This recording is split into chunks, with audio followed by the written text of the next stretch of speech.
Radhe Radhe everyone. तो जैसा कि आप उत्तराखंड को टूरिज्म के लिए जानते हैं और देवभूमि के नाम से भी आप जानते हैं, तो वैसे ही उत्तराखंड जो है एक चीज़ के लिए और हाईलाइट में रहता है, वो है यहाँ की आपदाएं। जैसा कि आप न्यूज़ में सुनते ही रहते होंगे कि यहाँ जो है फ्लड आ गया या फिर भूस्खलन हो गया।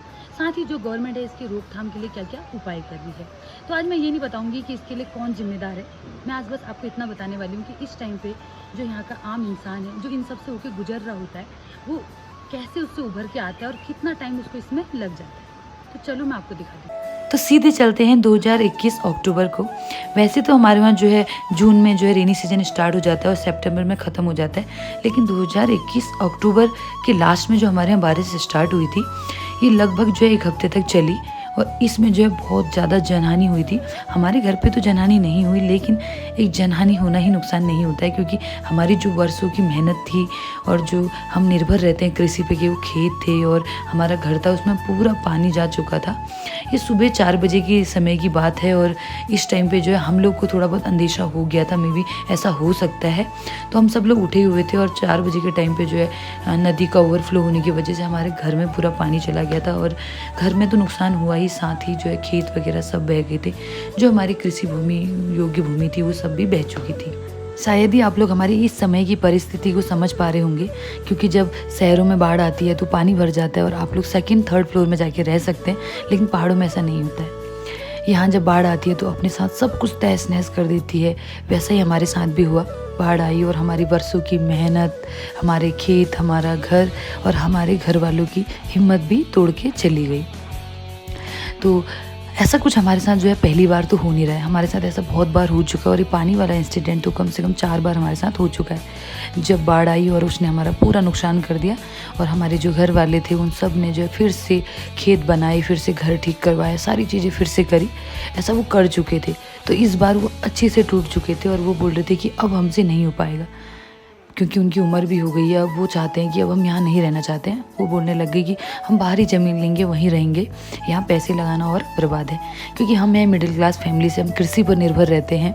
तो जब हमारा जो है रोज़गार का जो साधन है कृषि खेत, वही भूमि जो है बह जाए और उसको दोबारा से कृषि योग्य बनाने के लिए जो मेहनत लगती है वो तो सिर्फ हम ही समझ सकते हैं। तो वही सब कुछ हमारे साथ भी हुआ और हमें जो है इसे फिर से पहले जैसा करने में कम से कम जो है 2-2.5 साल का समय लग गया। इतना समय इसलिए लग गया क्योंकि हमारे वहाँ कनेक्टिविटी की बहुत ज़्यादा प्रॉब्लम है, रोड बहुत दूर है, मटेरियल लाने में दिक्कत आ जाती है। तो हम लोग कुछ ऐसे गवर्नमेंट जॉब वाले या फिर बिजनेस वाले तो हैं नहीं। तो हमारी जो कुछ छोटी मोटी सेविंग थी जो हमने फ्यूचर सिक्योर करने के लिए रखी हुई थी, वही हमने इसमें लगाने का फैसला किया।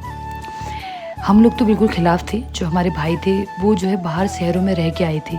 उन्होंने जो 5-6 साल वहाँ जॉब किया था। वो जानते थे कि बाहरों की लाइफ में हम एडजस्ट नहीं कर पाएंगे, तो उन्होंने बोल दिया कि आप लोगों की मतलब की नहीं है, बाहर आप एडजस्ट नहीं कर पाएंगे, हम रहेंगे तो बस यहीं रहेंगे। तो वो बोलने लगे कि आप नहीं करते हो तो कोई बात नहीं, मैं करूँगा।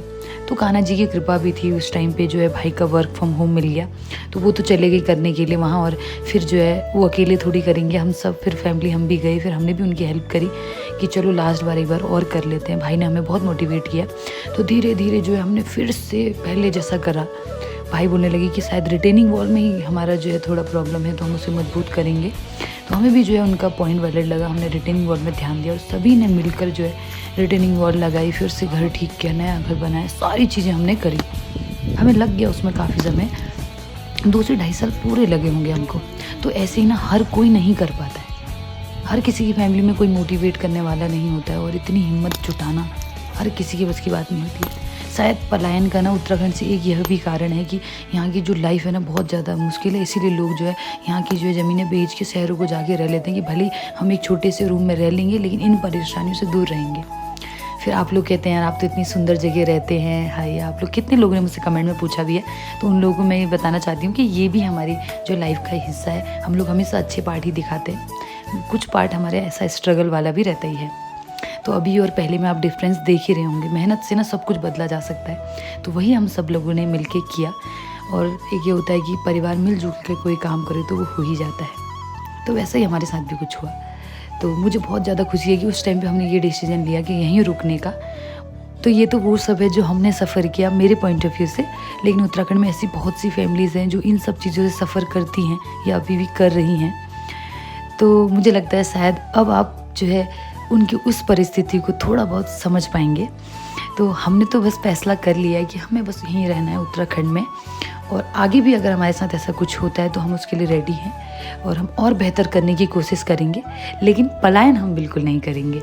तो आज की वीडियो में बस इतना ही। मैं फिर मिलती हूँ आप लोगों से मेरे नेक्स्ट वीडियो में, और ऐसे ही इंटरेस्टिंग वीडियोज़ मैं आपके लिए लाती रहूँगी। तब तक के लिए राधे राधे।